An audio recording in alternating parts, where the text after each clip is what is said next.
Hello there, and welcome to the Sleepy History Channel. Tonight, we drift back more than 2,000 years to follow the footsteps of a man whose shadow still stretches across the world.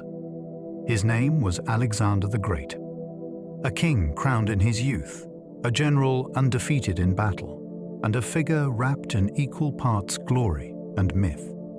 He was born on a stormy night said to shake the earth. He claimed descent from gods and carved an empire larger than anyone before him. From Greece to India, deserts to mountain passes, his name echoed as both conqueror and visionary. Legends followed him.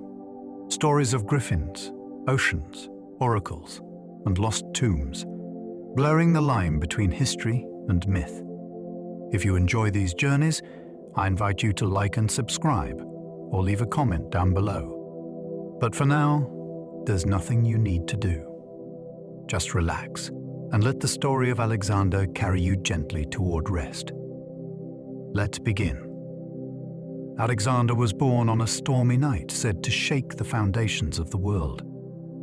The ancient stories tell us that when Alexander entered the world in the summer of 356 BCE, thunder rolled and lightning split the sky. His birth coincided with the temple of Artemis, goddess of the hunt, burning down in faraway Ephesus, and many believed this was no coincidence. To some, the storm meant the gods were signaling the rise of a man destined for greatness. His father, King Philip of Macedon, saw omens that his son would conquer nations. The timing of Alexander's birth was remembered as charged with divine energy, a night when the earth itself trembled as if acknowledging the arrival of a future world shaker. Whether or not the storms were real, the legend ensured that from the very beginning, Alexander's life was framed as extraordinary, his story woven into the fabric of myth and destiny. His mother, Olympia, claimed he was the son of Zeus himself. Olympia, Alexander's mother, was no ordinary queen. Fierce, proud, and deeply spiritual, she often surrounded herself with sacred snakes in honor of the gods. She told her young son that his true father was not King Philip, but Zeus, the king of the gods. To Alexander, this meant he was born with divine blood flowing through his veins. Such a claim was more than a mother's story. It shaped how he saw himself. If he were truly the son of Zeus, then ruling the earth was not just ambition, but destiny. This idea followed him throughout his life, fueling his confidence, inspiring his men, and terrifying his enemies. Whether she truly believed it or used it to mold her son's mind, Olympia's words left an indelible mark. Alexander grew up not as an ordinary prince, but as one who thought of himself as touched by the heavens. As a boy, Alexander tamed a wild horse no one else dared approach, the famous Bucephalus. One day, a massive black horse was brought before King Philip, a magnificent beast that no rider could control. The animal reared, bucked, and frightened all who tried to mount him. The court declared the horse useless, ready to be sent away. But young Alexander, just 12 years old, noticed something others had missed. The horse was afraid of its own shadow. Gently, he turned Bucephalus toward the sun, so the shadows would fall behind. He calmed the horse, mounted him, and rode him flawlessly. King Philip, astonished, declared, "My boy, you must seek a kingdom equal to yourself. Macedonia is too small for you." From that day forward, Bucephalus became Alexander's companion in battle and legend. Together they would charge into countless wars, inseparable until the horse's death in India. The story became a symbol of Alexander's insight, courage, and ability to master the impossible. He was tutored by Aristotle, one of history's greatest philosophers. When Alexander was a boy, his father sought the best possible education for him. He summoned None other than Aristotle, the towering philosopher whose teachings still echo today. For years, Alexander sat at his feet, learning not just politics and philosophy, but also science, medicine, and literature. Aristotle gave him a love for knowledge, teaching him about the natural world, ethics, and the power of reason. Most importantly, he instilled in him a lifelong reverence for Homer's Iliad, the tale of Achilles, the warrior hero Alexander longed to emulate. Yet, Alexander did not accept all of Aristotle's lessons blindly. He absorbed the wisdom, but he also developed his own worldview, one that combined the Greek spirit with a more expansive vision of empire. In later years, as he marched across continents, he carried fragments of Aristotle's wisdom in his heart, ideas that shaped not only a conqueror, but a thinker. Alexander slept with a dagger under his pillow, alongside a copy of Homer's Iliad. Even as a young man, Alexander lived with one foot in the world of warriors and another in the world of myth. Every night, beside his head, he kept two objects that defined him: a sharp dagger and a treasured copy of Homer's Iliad, personally annotated by Aristotle. The dagger represented readiness, the awareness that danger could come at any moment, that a soldier must never be unarmed. The Iliad, meanwhile, was the soul's weapon, a guidebook of honor, courage, and destiny. For Alexander, Achilles was not just a storybook hero. He was a model for how to live and die. To rest his head beside those objects was to balance steel and spirit, vigilance and vision.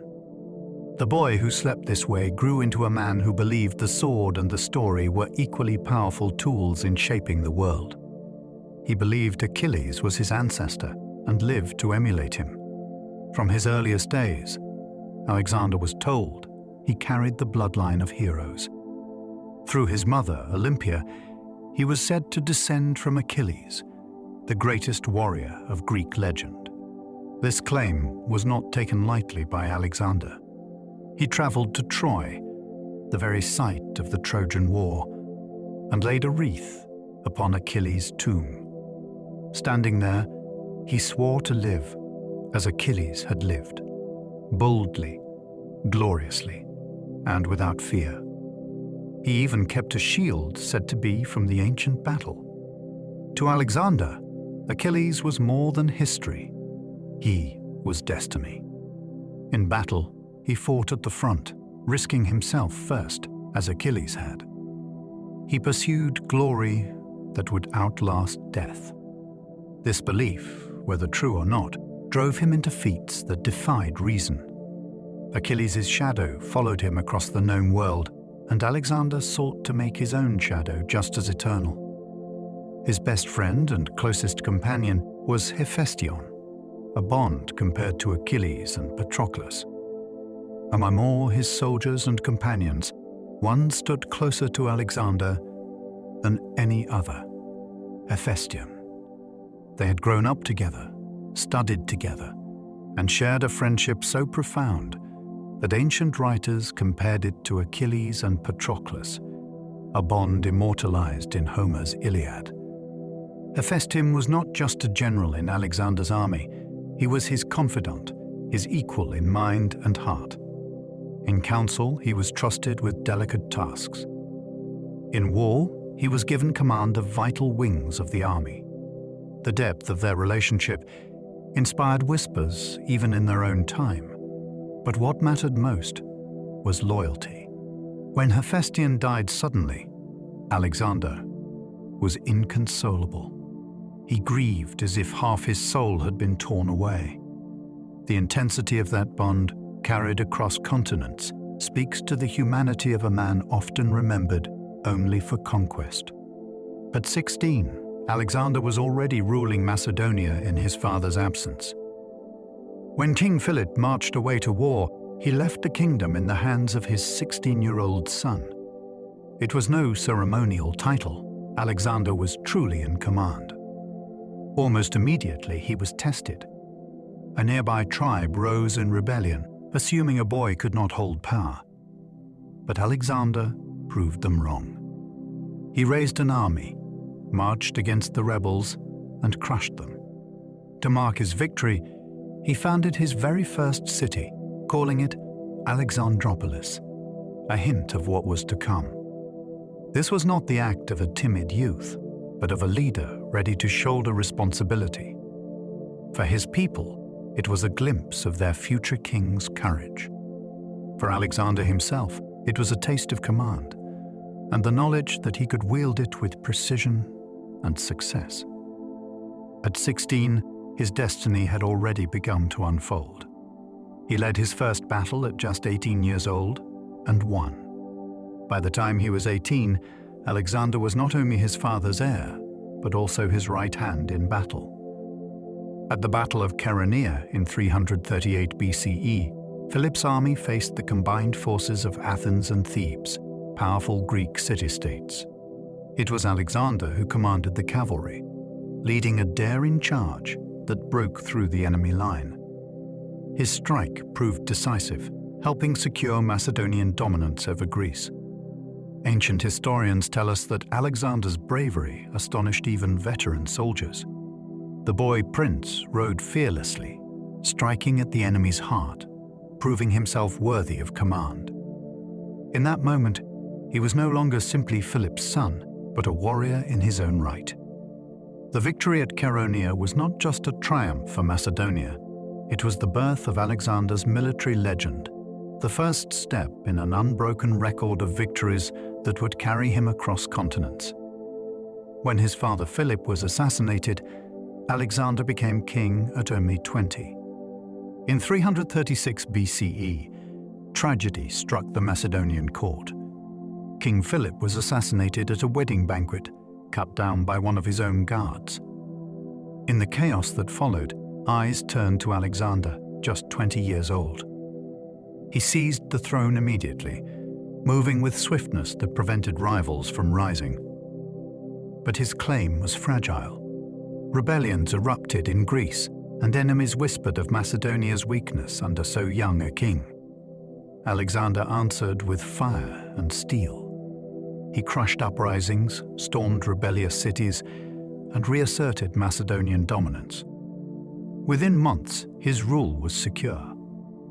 His youth did not diminish him. Instead, it gave him a daring hedge.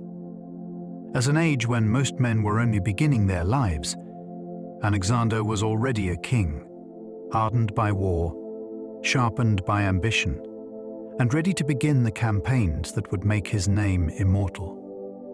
He united the factious Greek city-states under his banner within months. When Alexander first took the throne, many Greek city-states believed the time had come to shake off Macedonian rule. Athens murmured, Thebes rebelled, and smaller towns stirred with defiance. Yet Alexander acted with speed and decisiveness. He marched south, his army swift as lightning, and demanded submission. When Thebes rose against him, Alexander stormed the city, tearing down its walls and leaving it in ruins, a brutal warning to all others. At the same time, he offered clemency to cities that yielded willingly. Within months, the rebellion was crushed, and the League of Corinth once again pledged unity under Macedonia. Alexander was now not only king of Macedon, but the recognized leader of Greece. He had forged a fragile but powerful alliance that would carry him into Persia. For a man barely 20 years old, it was an astonishing consolidation of power. His first great campaign was against the mighty Persian Empire. To Alexander, Greece was only the beginning. Across the Aegean Sea lay Persia, the largest and wealthiest empire the world had ever known. It stretched from the Mediterranean to the edges of India, ruled by the great king Darius III. Many thought it untouchable. But Alexander, inspired by dreams of Achilles and tales of Greek vengeance from earlier wars, saw Persia not as invincible, but as his rightful prize. In 334 BCE, he gathered an army of around 35,000 men and crossed into Asia Minor. This was more than a campaign. It was a bold declaration that a young Macedonian king would challenge a superpower. He framed the war as revenge for Persia's invasions of Greece a century earlier. In truth, it was ambition, destiny, and a hunger for glory. What followed would reshape the known world forever, as East and West collided under his command. Outnumbered nearly 2-1, he crushed the Persians at the Battle of Granicus. The Persian satraps of Asia Minor gathered a large army to meet Alexander as soon as he entered their lands. At the river Granicus, their cavalry lined the banks, confident they would drown the Macedonian invasion before it began. Alexander, however, refused to hesitate. He plunged into the river with his men, charging uphill into the enemy line. Spears shattered, horses crashed, and the Persians believed their sheer numbers would prevail. But Alexander's daring and discipline turned the tide. He personally struck down enemy commanders in the thick of combat, his armor gleaming in the chaos. By the battle's end, thousands of Persians lay dead, while Alexander's losses were remarkably light. The victory sent shockwaves through Asia Minor. The young king had crossed into a foreign empire, faced overwhelming odds, and triumphed. It was his first major test against Persia, and he passed with brilliance. He sliced through the unsolvable Gordian knot with his sword. In the city of Gordium, a legend waited for Alexander. There, tied to an ancient wagon, was the Gordian knot, a tangled mass of cords said to be impossible to untie. An oracle declared that whoever solved it would become ruler of all Asia. Visitors for centuries had tried and failed. Alexander studied it, tugged at its coils, and then, instead of untying, drew his sword and sliced straight through. "So much for untying," he is said to have remarked. The bold act shocked onlookers, but it became a perfect symbol of his character, decisive, unconventional, unwilling to be bound by tradition. For Alexander, destiny was not about patience or ritual, it was about action. The story of the Gordian knot spread everywhere, reminding his followers and enemies alike that nothing, not even the most tangled problem, was beyond his will to conquer. Alexander often led charges himself, risking death at the front lines. Unlike many kings who commanded safely from the rear, Alexander believed in leading where danger was greatest. He rode at the head of his cavalry, his helmet crest tall, his armor bright, so that all could see him in battle. This was both inspiration and risk. Time and again he was struck by weapons, injured by arrows, spears, and stones. He bled alongside his men and never asked them to endure anything he would not. To his soldiers, this made him almost superhuman, a king who fought as one of them. To his enemies, it was terrifying to see their foe's leader charging in person. The gamble might have ended his life many times, but it gave him a legendary aura. Alexander's courage was not only strategy but theater, a display of unyielding will that bound his army to him with unbreakable loyalty. He never lost a single battle in his lifetime. Across more than a decade of campaigns, in deserts, mountains, and river plains, Alexander fought dozens of battles against enemies from Greece to India. He faced armies many times larger than his own, confronted war elephants, sieges, and desperate uprisings. Yet not once did he taste defeat. His record remains unmatched in history, a perfect slate of victories. Part of his success was strategy, part was discipline, and part was the sheer daring of his decisions. He adapted constantly, turning terrain and timing into weapons. But there was also something more, a confidence that seemed to bend fate itself. For his men, following him felt like following destiny. For his enemies, opposing him often felt futile. To never lose a battle is more than luck or skill. it is legend, and it is why Alexander still stands as one of the greatest generals of all time. His phalanx formations were unmatched in precision and discipline. Central to Alexander's success was the Macedonian phalanx, a wall of soldiers armed with enormous spears called sarissas, often more than 18 feet long. In tight formation, these spears bristled outward like a deadly forest, impenetrable to cavalry or infantry. The phalanx was not new, but under Alexander, it was perfected. His men drilled relentlessly until they moved as one, shifting and pivoting with machine-like coordination. Against this living fortress, enemies broke again and again. But Alexander also innovated. He used the phalanx not just as a blunt weapon, but as a flexible anchor while his cavalry struck from the flanks. The precision of the phalanx gave him control. The cavalry gave him freedom. Together, they created victories that seemed unstoppable. The image of those long spears glittering under the sun remains one of the most iconic visions of Alexander's unstoppable war machine. At Issus, he faced King Darius III and shattered the Persian army. In 333 BCE, Alexander met the Persian king Darius III himself at the Battle of Issus. The Persian army dwarfed his own, perhaps numbering twice as many men. Darius, confident in his might, positioned himself at the center in a grand chariot.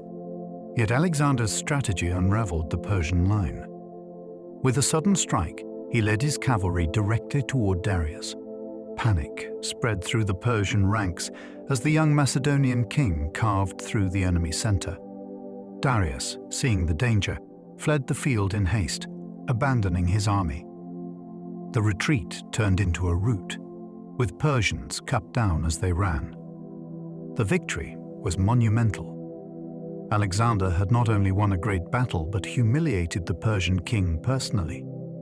The balance of power shifted dramatically that day. From Issus onward, Alexander was no longer merely invading. He was dismantling an empire, piece by piece. After Issus, Darius fled, leaving behind his own family. When the Persians fled at Issus, the royal camp was abandoned in chaos. Among the spoils left behind were Darius's own mother, wife, and daughters. They fell into Alexander's hands as prisoners. Yet instead of cruelty, Alexander chose magnanimity. He treated them with honor, ensuring they were not harmed, and even sent word that they would be cared for as royalty. Ancient writers say Darius's mother, expecting humiliation, was astonished by his respect and came to revere him as a son. This act of mercy was not purely kindness, it was politics. By treating the Persian royal family with dignity, Alexander displayed both his superiority and his generosity. It set him apart from conquerors who thrived on fear alone. To his men, it reinforced his nobility. To the world, it suggested he was not just a destroyer, but a ruler who sought legitimacy across cultures. Alexander treated Darius's captured family with honor and respect. Alexander's behavior toward the Persian royal family became one of the most famous stories of his reign. Instead of boasting over their capture, he ordered that they be given quarters befitting queens and princesses. He never allowed them to be insulted or used as pawns of humiliation. When Darius's wife died during captivity, Alexander ensured her funeral was conducted with dignity. Such actions shocked those who expected brutality. It showed that Alexander understood the power of image. Kindness could win loyalty as surely as fear. It also revealed something deeper, a desire to be seen not only as conqueror, but as king of kings, a rightful successor to Darius himself. In the vast empire he sought to rule, honor and respect were tools of conquest just as much as cavalry and spears. His restraint at Issus became a story retold across generations. He founded more than 20 cities, most called Alexandria. As Alexander moved ever farther from home, he left behind not only victories, but entire cities. More than 20 new settlements were established in his name, each serving as a foothold of Greek culture in distant lands. Most were called Alexandria, reminders of their founder's ambition to leave his mark everywhere. These cities were more than military outposts. They became centers of trade, language, and learning, blending Greek and local traditions. Soldiers settled there with families, merchants built markets, and scholars carried knowledge between cultures. Each Alexandria was like a star, glittering across the vast stretch of his empire, ensuring that even long after his death, the echoes of his presence would remain. Though many of these cities faded with time, the very act of founding them reshaped the map, planting seeds of a world that felt, for the first time, connected under one man's vision. The most famous, Alexandria in Egypt, became a global center of learning. Among all the Alexandrias, one rose above the rest, Alexandria in Egypt, perched on the Mediterranean coast. Founded near the Nile Delta, it was destined to be a crossroads of civilizations. After Alexander's death, it blossomed under his successors into a marvel of the ancient world. Its lighthouse, the Pharos, shone as one of the seven wonders. Its great library gathered scrolls from every corner of the known world, aiming to collect all human knowledge. Philosophers, scientists, and scholars flocked to its streets, making it the beating heart of learning for centuries. Ships from across the Mediterranean docked in its harbors, carrying goods, ideas, and dreams. In this city, Alexander's vision of a blended world became reality. Though he never lived to see its greatness, Alexandria became his most enduring monument, a place where cultures merged and knowledge outlived empires. In Egypt, Alexander was declared a living god by the oracle of Amun. When Alexander arrived in Egypt, he was welcomed not as a conqueror, but as a liberator from Persian rule. Curious about his destiny, he traveled across the desert to the oracle of Amun at Siwa, a sacred place said to reveal divine truths. There, priests greeted him with reverence, hailing him as the son of Zeusaman. To the Egyptians, he was seen as the rightful pharaoh, chosen by the gods themselves. For Alexander, the pronouncement was powerful confirmation of what his mother had always told him, that he carried divine blood. He emerged from the desert transformed in reputation, no longer simply a king, but a figure touched by divinity. Whether or not he truly believed it, he understood its value. In Egypt, he was not just ruler, he was worshipped as a god, a living bridge between heaven and earth. His image was stamped on coins across the known world. Long before photography or paintings could carry an image far and wide, coins served as miniature portraits of power. After his conquests, Alexander's likeness spread on silver and gold coins throughout the vast regions he ruled.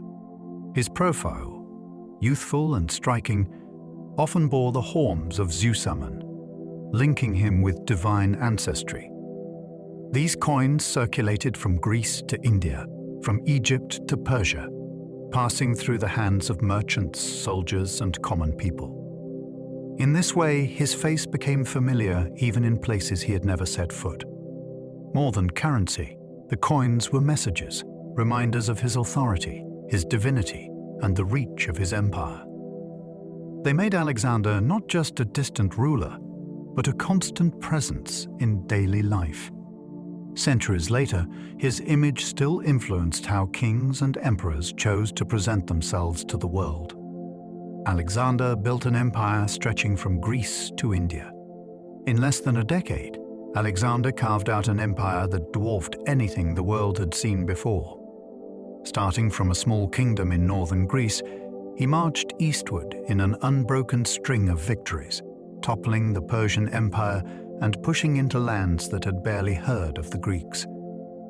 His domain stretched across 3 continents, from the shores of the Adriatic Sea to the mountains of the Hindu Kush.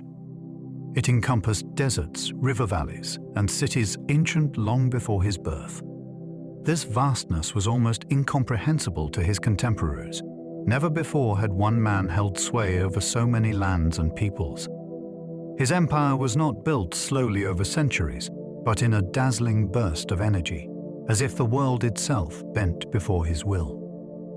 Though it would not last beyond his lifetime, the scope of his achievement remains unmatched in its audacity. His empire covered 2 million square miles, yet he died before 33. The sheer scale of Alexander's empire is staggering. Imagine 2 million square miles, stitched together by roads, cities, and armies, all under the rule of a man still in his 20s. From the forests of Macedonia to the sands of Egypt and the plains of India, his banner flew. And yet, at just 32 years old, his life came to an abrupt end in Babylon. The contrast is almost haunting. A man who had conquered more than any before him, but who did not live long enough to see his empire truly settle.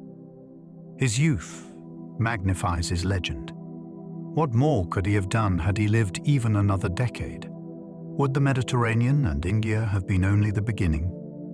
History can only speculate, but his early death froze his story in brilliance, leaving him forever remembered as the conqueror who burned bright and brief. Alexander crossed deserts where entire armies nearly perished of thirst.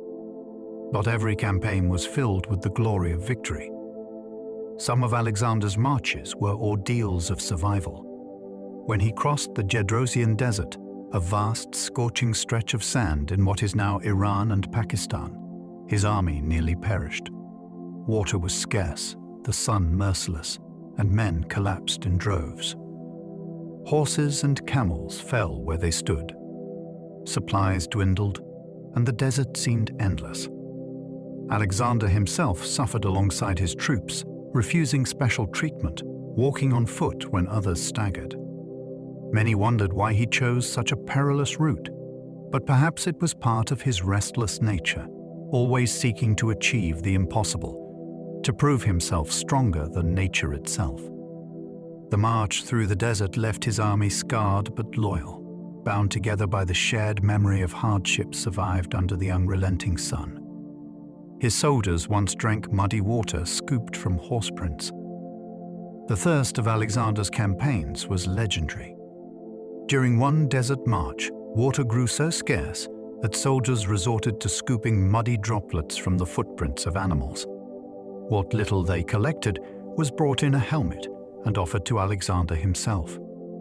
The king looked at the precious liquid, the hopes of his parched men fixed upon him. Then, without drinking, he poured it into the sand. He would not take what his soldiers could not share. The act electrified the army. Though still thirsty, they felt strengthened by his solidarity, ready to push onward. Such gestures were part of Alexander's genius. He understood that true leadership meant not only victory in battle, but endurance in suffering. By refusing comfort when his men had none, he won their hearts completely. To them, he was not above them, but among them, a king who shared their fate. He married Roxana, a Sogdian princess, in a union of love and politics. In the rugged lands of Sogdiana, Alexander met Roxana, the daughter of a noble family. Ancient writers describe her as strikingly beautiful, and Alexander, hardened conqueror though he was, fell deeply in love. Their marriage was not only a personal bond, but also a political gesture, uniting Macedonian rule with local nobility. For his men, it was unusual to see their king take a foreign bride, but for Alexander, it symbolized his vision of blending East and West. Roxana traveled with him on his later campaigns, sharing the dangers of war and the uncertainties of empire.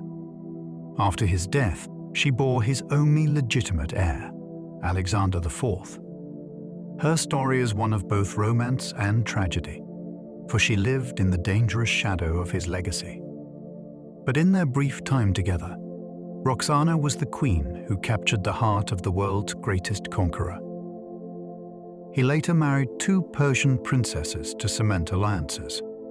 In 324 BCE, in a grand ceremony at Susa, Alexander staged one of the most ambitious political unions in history.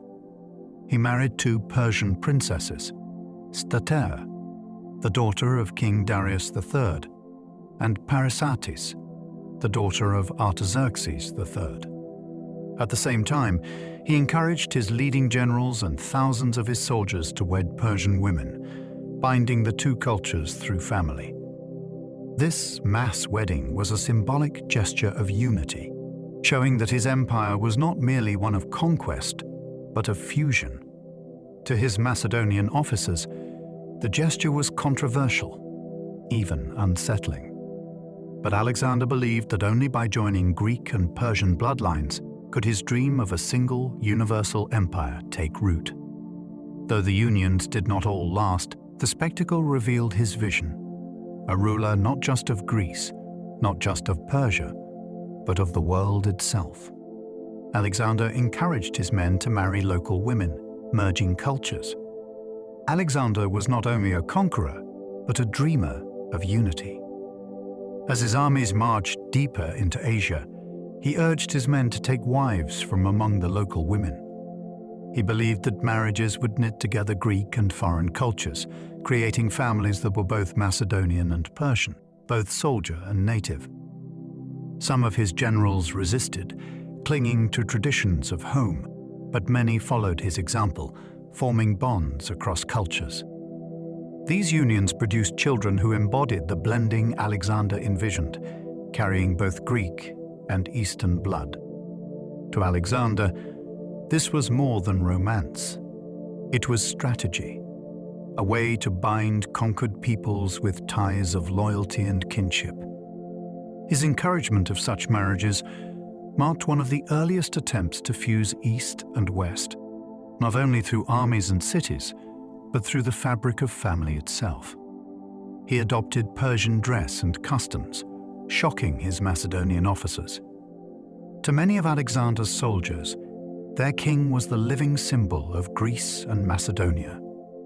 Yet as he ruled Persia, Alexander began to adopt elements of Persian dress and court ritual. He wore flowing robes instead of the shorter Greek tunics, adorned himself with jewels, and surrounded himself with ceremonial splendor.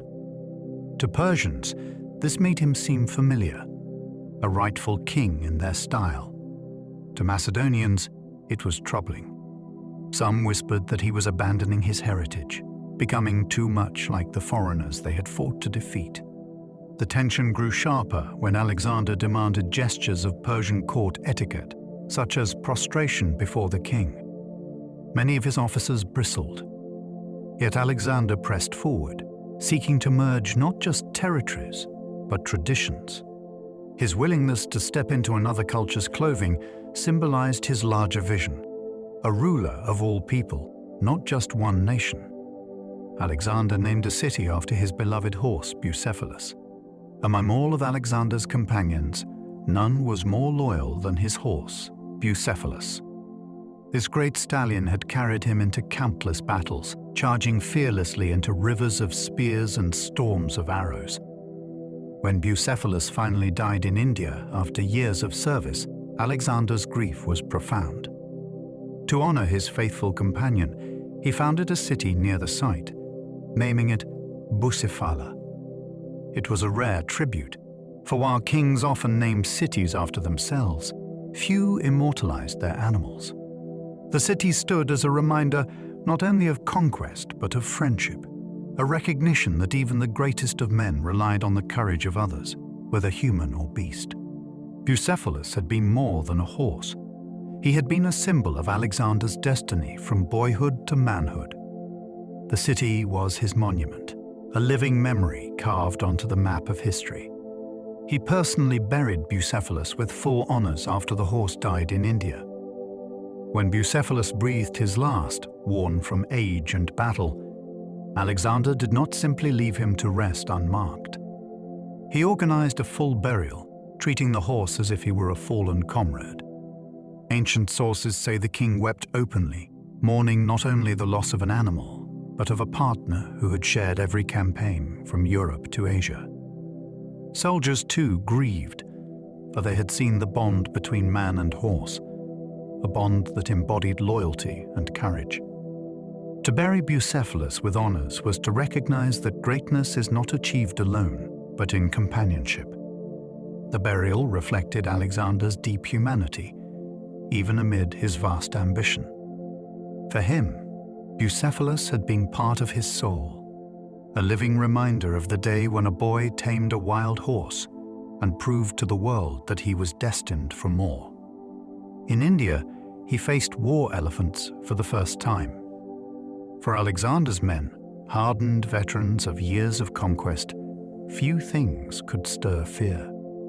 But when they marched into India, they saw something entirely new. Towering war elephants, their tusks armored, their trunks ready to crush and fling soldiers aside.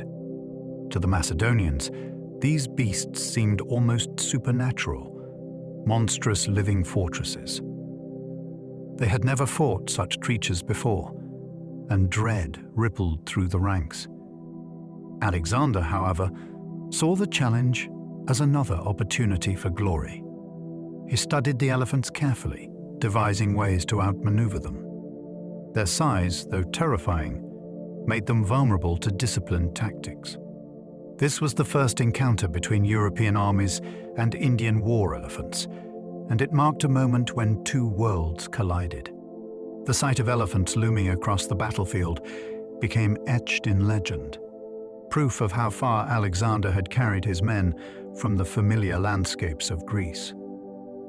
At the Battle of Hydaspes, he fought King Porus and his massive army of elephants. In 326 BCE, Alexander faced one of his most formidable opponents, King Porus of India. Porus commanded a powerful army, anchored by more than 200 war elephants, creatures that seemed like moving towers on the battlefield. The clash took place on the banks of the Hydaspes River, swollen with monsoon rains. Alexander, ever daring, crossed the river at night, surprising Porus's forces. The battle that followed was fierce, with elephants rampaging through Macedonian lines, crushing men beneath their feet. Yet Alexander's discipline and tactics prevailed. He managed to break the Indian army, surrounding Porus himself. It was a victory, but not an easy one. The battle tested his army's endurance like no other, revealing both the strength of his adversaries and the unyielding will of their young king. Hydaspes became one of his greatest and most hard-earned triumphs. Impressed by Porus's bravery, Alexander made him an ally instead of an enemy. When Porus was finally captured, bruised and weary from the battle, Alexander asked him how he wished to be treated. The Indian king's answer was simple, as a king should be. Alexander, struck by his dignity and courage, restored him not as a prisoner but as a ruler, granting him back his lands and even more territory than before. It was a gesture that showed both respect and political wisdom. By honoring Porus, Alexander turned a defeated enemy into a valuable ally, someone who could govern in his name and hold loyalty in a far-off land. This moment revealed another side of Alexander. Though capable of ruthless conquest, he could also recognize greatness in others. The bond between the two kings became legendary, remembered as one of Alexander's most magnanimous acts, and a sign of the complex character beneath the conqueror's crown. His troops finally refused to march farther east, exhausted at the edge of the world. After years of ceaseless campaigning, Alexander's men reached the banks of the Hyphasis River, near the edge of India. Beyond lay lands unknown, whispered to hold endless armies and strange wonders. Alexander, ever hungry for discovery and conquest, urged them to press on. But his soldiers, weary from wounds, heat, and distance from home, finally refused. They longed to see their families again, to rest after more than a decade of war. For the first time, Alexander faced a limit, not imposed by enemies, but by his own men. He pleaded, he tried to inspire them, but their decision was firm. Reluctantly, he agreed to turn back. This moment was one of rare defeat, not on the battlefield, but in spirit. It showed that even the greatest leader could not conquer human exhaustion, and that no empire could stretch endlessly without endangering its soul. Alexander wept because there were no more worlds to conquer. Ancient stories say that when Alexander's men refused to march farther, he wept, not just in frustration, but in sorrow. He had already conquered Greece, Persia, Egypt, and much of India. His empire stretched farther than any before him. And yet, in his heart, it was not enough. He believed the world held still more lands, more mysteries, more glories to seize. The tears of Alexander have echoed through history as a symbol of boundless ambition, the restlessness of a man who could not be satisfied. To some, it shows tragedy, a soul always chasing horizons that retreat before him. To others, it shows greatness, the spirit of a dreamer whose vision was larger than life itself. In those tears, we glimpse both his brilliance and his burden, the desire to hold the infinite in human hands. On his way back, he survived a near-fatal arrow wound to the chest. Even after turning homeward, danger did not abandon Alexander. During a siege in India, he climbed the walls himself, leading his men into battle as always. In the thick of the fight, an arrow struck him deep in the chest, near his lung. Blood filled his armor, and his soldiers feared their king was dying. Yet Alexander refused to collapse. He fought on until he was carried from the field, barely alive. His recovery was slow and painful, but his willpower seemed unbreakable. When he reappeared before his army, weak but standing, the men erupted in joy. To them, he was more than mortal, surviving wounds that should have killed him. This brush with death only deepened the legend.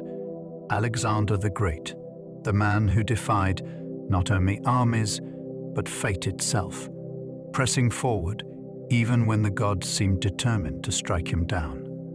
He once leapt into a city alone, fighting on the walls until nearly killed. During the siege of the Malian city in India, Alexander's daring nearly cost him his life. Impatient with the slow progress of his troops, he seized a ladder and scaled the walls himself. Incredibly, he reached the top before anyone else, but the ladder broke behind him, leaving him stranded and alone inside the enemy stronghold. Surrounded by warriors, Alexander fought fiercely, striking down opponents in a desperate struggle. Then, an arrow pierced his lung, and he collapsed. His soldiers, horrified, finally broke through the defenses to rescue him. The incident revealed both his recklessness and his courage. He would never ask his men to take risks he was unwilling to bear himself. Though his actions terrified his generals, they also inspired awe. To his troops, Alexander's bravery was proof that their king lived and fought as one of them. Alexander's campaigns were legendary for speed and daring. The pace of Alexander's conquests stunned the world. His armies moved faster than anyone thought possible, covering enormous distances in days rather than weeks. He pushed his men across mountains, deserts, and rivers, striking where no enemy expected him. His marches often seemed impossible, yet he transformed harsh terrain into his ally. At times, he appeared to materialize out of nowhere, overwhelming foes before they could prepare. His speed was not only physical but psychological. It kept enemies unbalanced, forcing them to react rather than plan. The daring with which he chose his battles, often attacking with smaller forces against larger armies, magnified the effect. Historians still marvel at the audacity of his maneuvers, which combined the discipline of a professional army with the boldness of a gambler. This relentless momentum made resistance futile. Alexander was always one step ahead, always unstoppable. He was known for his fiery temper, but also sudden generosity. Alexander's personality burned as brightly as his ambition. He was quick to anger, his temper flaring in ways that could terrify even his closest friends. In moments of rage, he struck down enemies, and even allies, without hesitation. Yet just as suddenly, he could be magnanimous. He rewarded loyalty with extraordinary generosity, showering gifts of gold, lands, and honors upon those who served him well. These two sides of his character, fury and kindness, existed side by side, making him unpredictable. His men feared his wrath, but also adored his capacity for compassion. This duality shaped his rule. Punishments were swift, but rewards were lavish. To those who followed him, Alexander was like fire itself, dangerous and consuming, yet also warming and life-giving. It was this intensity that made him both deeply human and larger than life in memory. He rewarded loyalty with immense riches and lands. Alexander understood that loyalty was the true foundation of empire. When his generals or soldiers proved themselves, he often rewarded them far beyond expectation. He handed out treasures seized from Persia, giving gold and silver in quantities that staggered his men. He bestowed governorships, estates, and entire cities to trusted companions. Many of his soldiers, once humble farmers or herdsmen, returned home wealthy beyond imagination. These acts of generosity bound his army to him with unshakable devotion. They knew that following Alexander meant not only danger and hardship, but also the chance of extraordinary reward. His gifts were strategic as well as generous. By elevating his companions, he ensured their fates were tied to his. In his empire, wealth flowed like rivers, and loyalty was repaid with splendor. It was part of how he built not just an army, but a brotherhood of conquerors. He executed traitors, even former friends, without hesitation.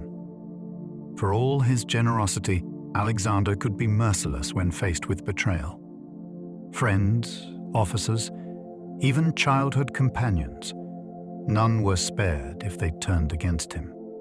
One of the most striking examples was Philotas, a trusted general accused of plotting against Alexander. Despite their long history, Alexander had him executed, and soon after ordered the death of his father, the renowned commander Parmenion. Such decisions shocked many, yet they revealed Alexander's unyielding belief that loyalty must be absolute. He ruled through charisma, but also through fear of his justice. To betray Alexander was to sign one's death warrant, no matter one's closeness to him. These executions cast a darker shadow over his reign, showing that his vision of unity allowed no room for rivals. For Alexander, friendship was precious, but empire always came first, even at the cost of blood.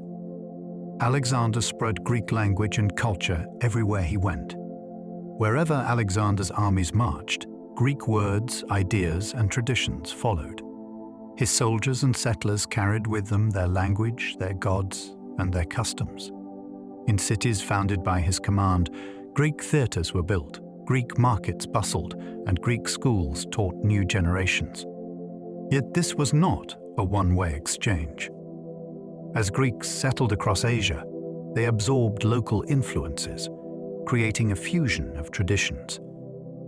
This blending would become known as the Hellenistic world, a cultural flowering that stretched from the Mediterranean to India. The Greek language, spread by Alexander's conquests, became the common tongue of scholars, merchants, and diplomats for centuries. It was through this language that ideas traveled, philosophy, science, and art, uniting distant peoples. In this way, Alexander did not just conquer territory, he reshaped culture itself, ensuring that Greek thought would ripple across the world long after his death. His empire became the foundation of the Hellenistic world. When Alexander died, his empire fractured, but the cultural fabric he had woven remained. His generals carved out kingdoms of their own, ruling in Greece, Egypt, and Asia, yet all carried with them the imprint of his vision.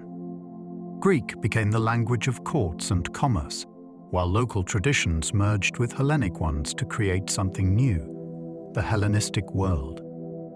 This age saw art, science, and philosophy flourish on an unprecedented scale. The works of Euclid, Archimedes, and countless others found audiences far beyond Greece. The great library of Alexandria sought to gather all knowledge. Temples blended Greek and Eastern styles, and cities thrived as cosmopolitan centers. Though Alexander's political empire crumbled quickly, the cultural empire he left behind endured for centuries. It became the bridge between East and West, the foundation upon which later civilizations, including Rome, would build their power. He dreamed of blending East and West into a single culture. More than a conqueror, Alexander envisioned himself as a unifier of worlds. He did not simply wish to rule Persia or India as a foreign overlord. He dreamed of creating a civilization where Greek and Eastern traditions merged into one. He adopted Persian customs, encouraged marriages between his men and local women, and staged ceremonies that fused Greek and Asian elements. To many Macedonians, this seemed strange, even unsettling. But to Alexander, it was destiny. He wanted not a divided empire, but a single culture, vast and diverse, yet bound by loyalty to him.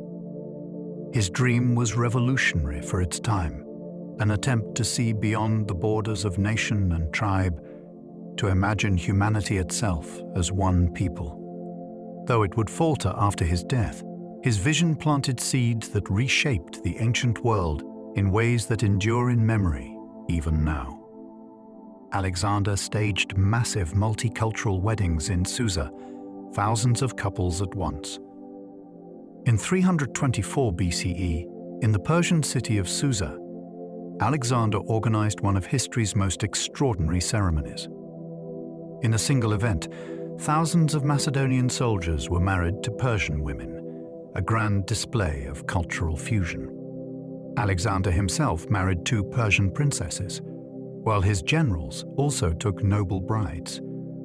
The mass wedding was a spectacle of music, feasting, and ritual, blending Greek and Persian traditions. For some, it was a joyous celebration. For others, it felt forced, a strange merging of worlds they did not fully understand. Yet for Alexander, it symbolized his dream of unity, of forging bonds not just of conquest, but of family. The Susa weddings became legendary, remembered as a moment when cultures entwined beneath the banners of empire. Though many of the marriages dissolved after his death, the event reflected the audacity of his vision. He drank heavily and often hosted all-night feasts. Alexander's life was lived at a relentless pace, and in his rare moments of rest, he turned to drink and celebration. Ancient accounts describe his love of wine, often consumed in great quantities at feasts that stretched from evening into dawn. These gatherings were not mere indulgence. They were political theaters, where alliances were forged, friendships tested, and rivalries inflamed. Music, poetry, and debate filled the air alongside intoxication. At times, the wine brought out his warmth and generosity. At others, it unleashed his temper with tragic consequences, as in the quarrel that led to the death of his friend Platus. The feasts of Alexander reveal another layer of his complexity, a man who could conquer nations, but also lose himself in revelry. In these nights of wine and passion, the conqueror was also deeply human, both magnificent and flawed. At one drunken feast, he killed his friend Cletus in a rage, and never forgave himself. One of the darkest moments of Alexander's life came during a feast filled with wine and heated words. Cleitus the Black, a seasoned officer and once a savior of Alexander's life in battle, challenged the king's decisions and mocked his adoption of Persian customs. Drunk and furious, Alexander seized a spear and, in a sudden flash of temper, struck Cleitus down. The room fell silent as the reality of what had happened sank in. Almost immediately, Alexander was overcome with grief and horror. He had killed not only a loyal general, but a friend. Some sources say he tried to take his own life in despair, restrained only by his men. The incident haunted him for the rest of his days, a reminder that his fiery temper could destroy what even armies could not. It revealed the dangerous volatility within his greatness. Alexander had himself portrayed in divine form on statues and coins. As Alexander's empire grew, so too did the way he shaped his image.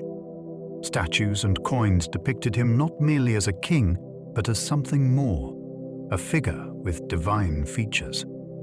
His portraits often showed him with the horns of Zeus-Ammon, a god worshipped in both Greece and Egypt. These symbols suggested he was more than mortal, a ruler touched by the divine. This was not unusual in ancient times, where kings often claimed divine favor, but Alexander carried it further. He blurred the line between human and God, creating an image that reinforced his authority across cultures. To Persians, who were used to revering their kings as divine, this seemed natural. To Greeks, it was bold, even unsettling. But the message was clear. Alexander was not simply a man who ruled an empire. He was destiny embodied. His portraits influenced depictions of kings for centuries after. The image of Alexander, youthful, clean-shaven, with flowing hair and a commanding gaze, became the model of kingship long after his death. Roman emperors, eager to connect themselves to his legacy, copied his features in their own statues. Coins across the Mediterranean bore traces of his likeness, even when minted centuries later. Artists portrayed him in heroic style, blending realism with myth. The concept of the ideal ruler was shaped by how Alexander had chosen to present himself. Strong yet youthful, mortal yet divine. His image carried such power that it became a visual language of authority. Even beyond the ancient world, echoes of Alexander's face can be traced in art and iconography. His portraits were not just records of his appearance, but enduring symbols of how power and majesty should look, a legacy of beauty entwined with authority. He encouraged scientific exploration alongside conquest. Though known for war, Alexander also valued knowledge. Alongside his armies marched scholars, surveyors, and naturalists. He instructed them to study the lands he conquered, to collect plants and animals unknown to Greece, and to record observations about geography, weather, and peoples. His campaigns became not only military expeditions, but scientific ones. Aristotle had instilled in him a curiosity about the natural world, and Alexander carried that curiosity with him. Reports of exotic flora and fauna, descriptions of rivers and mountains, and maps of distant regions flowed back to Greece. Through his conquests, the known world expanded not just in territory, but in understanding. Alexander's encouragement of exploration reflected a mind that sought more than glory. He sought knowledge to accompany empire. In this way, he became not only a warrior, but also a patron of discovery, shaping the intellectual horizons of his time. His expeditions collected plants, animals, and knowledge from distant lands. From the deserts of Persia to the forests of India, Alexander's armies encountered species that seemed fantastical to the Greeks. His men captured strange animals, from brightly colored birds to elephants never before seen in Europe. Botanists gathered seeds and specimens, introducing new plants to the Mediterranean. They observed customs of foreign peoples, bringing back tales of strange rituals, foods, and technologies. These collections and observations created a vast trove of knowledge that rippled through Greek culture.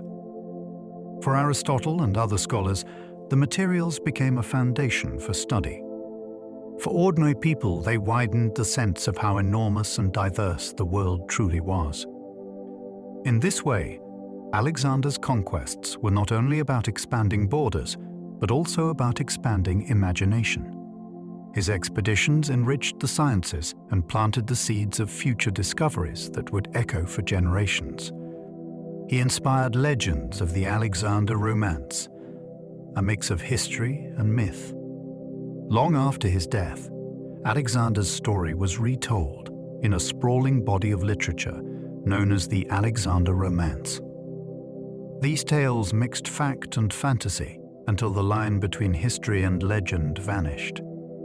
In them, Alexander was not only a conqueror, but an adventurer into strange lands, battling monsters, discovering wonders, and meeting mythical creatures. He became a character larger than life, celebrated in Greek, Persian, Arabic, and even medieval European traditions. The romance portrayed him as a seeker of knowledge, a dreamer reaching for the edges of the world. Though not historically accurate, these stories reveal the enduring fascination he inspired. They kept his name alive for centuries, reshaping him for each new culture. Through legend, Alexander became not just a figure of history, but a mythic archetype, the eternal wanderer and conqueror of the unknown. Medieval stories claimed he descended to the ocean floor in a glass submarine. Among the many fantastical tales of the Alexander Romance was one that placed him beneath the sea. According to the stories, Alexander designed a kind of glass diving bell or submarine lowered into the ocean by chains. There, he gazed upon strange fish, monstrous creatures, and the secrets of the deep. Of course, no such device could have existed in his time, but the tale reflected the sense that Alexander sought to master every realm, land, sky, and sea. Medieval audiences loved the image of the great conqueror staring out from a glass chamber at the mysteries below. It cast him not just as a soldier, but as an explorer of the natural world. The submarine story may be fantasy, but it reveals how Alexander became a canvas for human imagination, symbolizing the eternal quest to uncover the unknown. Others said he soared into the skies in a chariot pulled by griffins. Another fantastical legend claimed that Alexander ascended into the heavens. In this tale, he yoked griffins, mythical beasts with the bodies of lions and the wings of eagles, to a chariot. Holding meat on poles above them, he lured the griffins to fly upward, lifting him skyward toward the stars. From this vantage, Alexander gazed down on the earth below, seeing his empire spread like a map beneath his feet. The story is mythical, of course, but it reflects how people imagined Alexander not bound by earthly limits. He was cast as a figure who could command even mythical creatures, daring to rise where no mortal had gone. The griffin chariot became a powerful symbol of ambition without end. The conqueror who sought not only to rule the earth, but to touch the very heavens themselves. Some believed he discovered the fabled water of life. Legends grew around Alexander's journeys into unknown lands, including tales that he searched for, and perhaps found, the water of life. This mythical spring promised immortality to those who drank it. In some stories, Alexander's companion found the fountain but kept it secret in others. Alexander himself came close, but was denied its gift.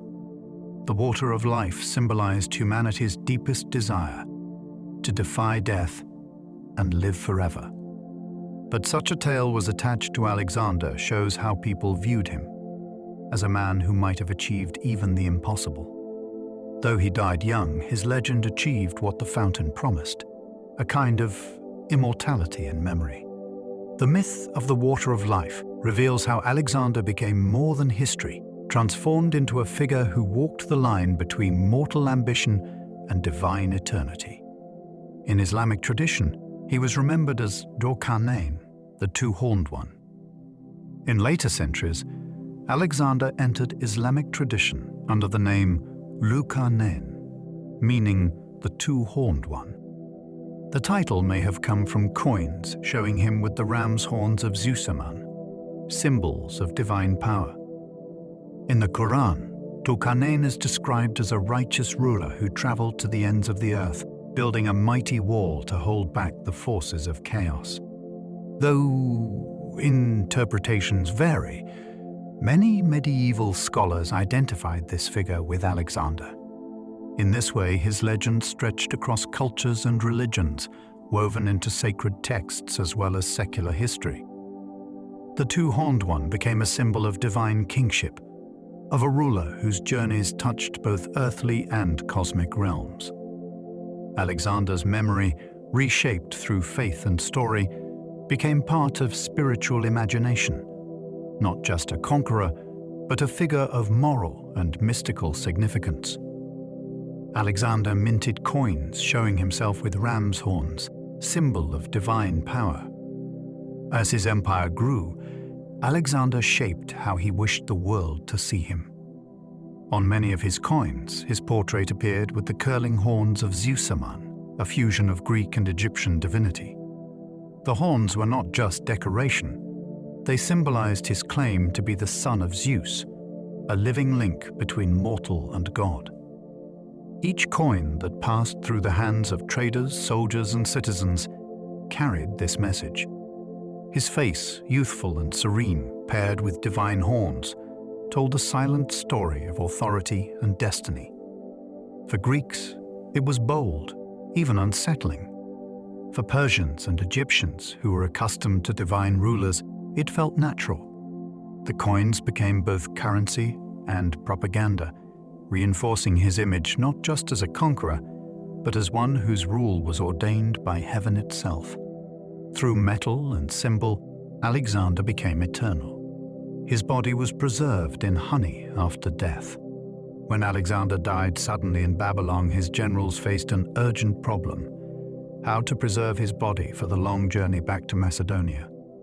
Ancient sources tell us that his corpse was placed in a coffin filled with honey. The thick, golden substance acted as a natural preservative, slowing decay. Honey had long been associated with purity and immortality, and in this case, it became the guardian of his remains. The image of the world's greatest conqueror resting in a sea of sweetness is both haunting and symbolic, a man who devoured the world preserved in nature's nectar. The choice also reflected the reverence his men felt nothing less than the finest, most incorruptible substance would do for their fallen king. In honey, Alexander seemed suspended between life and death, as if even nature wished to keep his legend intact. His corpse was stolen on its way to Macedonia and taken to Egypt instead. The plan had been to return Alexander's body to Macedonia so he could rest with his ancestors. But in the chaos after his death, his generals fought for control of his legacy and his remains. Ptolemy, one of his closest companions, intercepted the funeral procession and diverted the body to Egypt. To possess Alexander's corpse was to possess legitimacy, for his presence sanctified power. Egypt became his resting place, and Ptolemy founded a dynasty that would last for centuries, with Cleopatra as its final descendant. The theft of Alexander's body was more than a bold act. It was a statement. Whoever guarded the remains of the world's greatest conqueror could claim a piece of his authority. In this way, even in death, Alexander continued to shape the course of empires, his very bones becoming prizes in the struggle for succession. He was buried in Alexandria, but his tomb's location is still a mystery. In Egypt, Alexander's body was eventually placed in a grand tomb in the city that bore his name, Alexandria. For centuries, it was a place of pilgrimage where emperors, generals, and travelers came to pay homage. Yet, over time, the tomb vanished from record. Earthquakes, floods, and shifting city streets swallowed it into obscurity.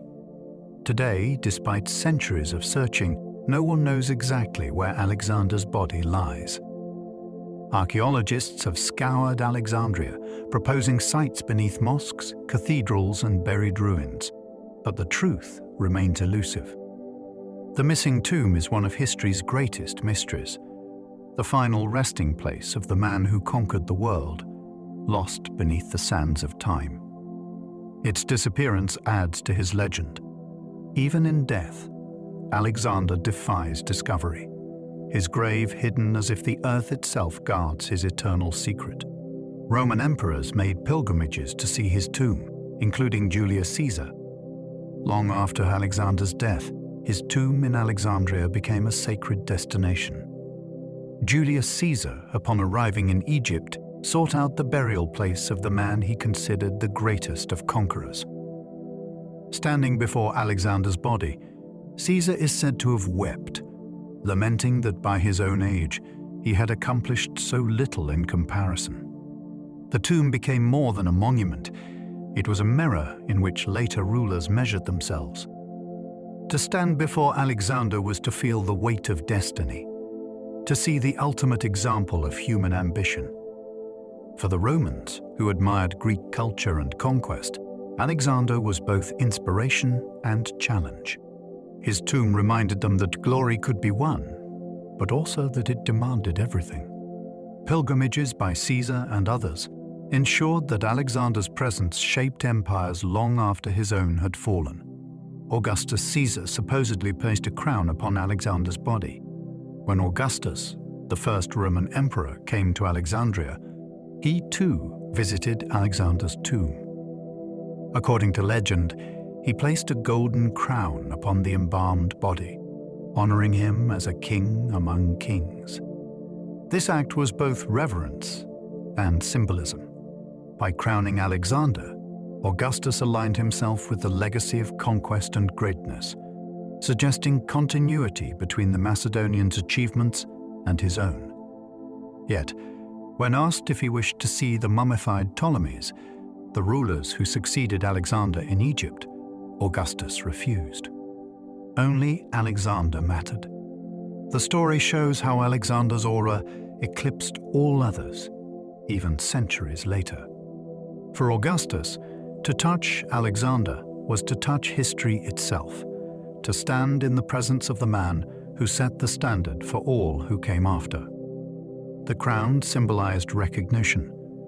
Alexander remained the measure of greatness. Caligula took Alexander's breastplate and wore it himself. Not all Roman encounters with Alexander's tomb were reverent.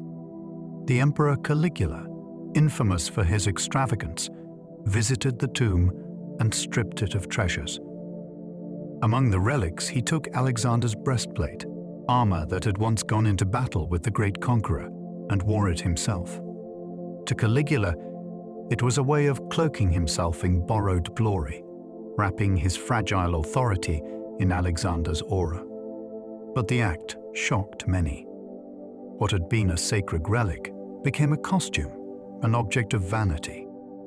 This story reflects how Alexander's memory was both revered and exploited. His possessions were seen as talismans of greatness, coveted by rulers who hoped they might inherit some fragment of his power. Yet no artifact, no matter how precious, could truly transfer what Alexander embodied, the restless spirit of ambition that no one could ever fully match. The last record of his tomb comes from the 4th century, then it vanished. For hundreds of years, Alexander's tomb remained a visible and powerful landmark in Alexandria. Emperors visited, historians described it, and pilgrims marveled at it. But after the 4th century, the trail goes cold. The rise of Christianity, political upheaval, and natural disasters may have contributed to its disappearance. Was it destroyed, hidden, or simply lost beneath centuries of urban change? No one knows. The silence in the records only deepened the mystery. Archaeologists still search, dreaming of the moment when the lost tomb might be found. Some believe it lies beneath the streets of modern Alexandria, hidden under layers of history. Others think it was destroyed forever. Its absence fuels imagination, for the greatest conqueror of the ancient world remains untraceable in death, as if the earth swallowed him to keep his final secret. Alexander's sudden death remains one of history's great mysteries. In June of 323 BCE, at the height of his power, Alexander fell ill in Babylon. Within days, the conqueror who had never been defeated lay dying. He was only 32 years old. The suddenness of his death stunned his followers and threw his empire into chaos. What caused it? Ancient sources differ. Some say fever struck him down. Others whisper of poison. Modern historians have suggested malaria, typhoid, or even autoimmune disease. Some accounts claim his body showed no decay for days, leading to speculation that he was paralyzed but still alive when declared dead. The uncertainty has kept scholars debating for centuries. The mystery of Alexander's death mirrors the enigma of his life. A man who seemed larger than fate itself, brought low in a way that remains unexplained, his final moments forever hidden in shadow. Some say he died of fever, perhaps malaria or typhoid. One of the most common explanations for Alexander's death is fever, the invisible enemy that haunted armies in the ancient world. Malaria and typhoid, both spread by contaminated water and insects, were deadly companions of conquest. In Babylon, amid heat and stagnant rivers, the conditions were ripe for disease. Ancient accounts describe Alexander growing weak, unable to speak, and racked with pain. A fever burning within him could have claimed his life swiftly, even as his body bore no outward wounds. This explanation fits the era when medicine was powerless against such illnesses. Yet for many, the idea that the world's greatest conqueror fell to a fever feels unsatisfying, too ordinary for so extraordinary a man. Perhaps that is why so many other theories arose. Still, fever remains the simplest answer, a reminder that even the strongest cannot escape the frailty of flesh. Others believe he was poisoned, though many doubt this theory. For centuries, whispers have persisted that Alexander's death was no accident of illness, but the result of poison. He had many enemies both within and beyond his court. Generals wary of his ambitions, rivals dreaming of power, and subjects uneasy with his vision of blending cultures. Poison, in theory, would explain the suddenness of his collapse. Yet historians doubt it, for poisons available in the ancient world rarely acted so slowly. Alexander lingered for days, his strength ebbing but his mind clear, which does not match most known toxins. Still, the image of the great conqueror felled by betrayal has proven irresistible. It fits the drama of his life, a man brought down not by nature, but by human treachery. Whether true or not, the idea lingers in legend, ensuring his death remains as mysterious and debated as his life was glorious. Some modern doctors suggest Guillain-Barré syndrome left him paralyzed, but alive, as he was declared dead. In recent years, physicians have re-examined the ancient accounts of Alexander's final illness. One startling theory proposes he suffered from Guillain-Barré syndrome, a rare autoimmune disorder.